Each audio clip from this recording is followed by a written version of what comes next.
Sajnálom most már, hogy így döntöttem, minden nap bánom, hogy tanárnak jöttem. A gyerekeket már nem érdekli semmi, a hüvöltök sem fognak átfogadni.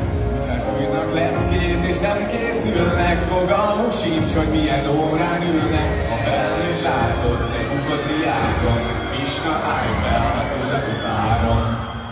Tanár úr, most én nem élnék ezzel. Aztán ez kezdődik úgy, hogy jó kedvelmőséggel.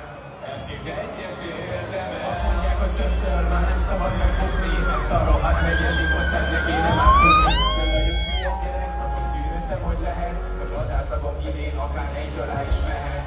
Einstein is megbukott, és Bill Gates is azt hiszem. Engem az utca tanítélni, így is sokra viszem. Úgyhogy jöhetnek az egyesek, úgyis mindegy nekem. Ha megérdekel a szózat, majd meg kell és eltáltok. Most már erről beszéltem, és én már több ezer ilyet megéltem. Nehéz manapság már tanárnak lenni, a régi tiszteletből nincs meg semmi. Lenne egy jó módszerűt megnevelni, de kamerát kár volt ide felszerelni. A visszabeszélést azt nem tolerálom, repül az intő az ellenőrző báron. Ez számít még egy intő, úgyis kaptam már eleget. Nyugodtan írja csak be, ha még talál benne helyet. De majd ha bejön apám, neki mondja meg, ha meri. Úgyis most szabadult, majd biztosan jól elveri. Az meg, hogy már 5-ször megbuktam, és idésem lesz másképp.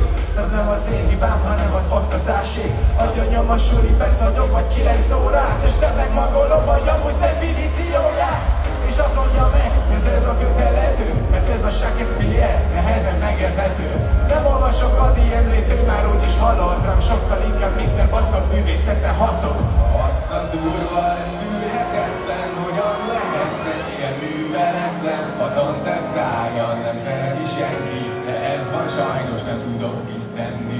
Ma este újra nyugtatót kell szednem, lehet, hogy majd kettőt is be kell vennem. Egy cigire gyújtjál, pedig előtte állok, elegem van belőle.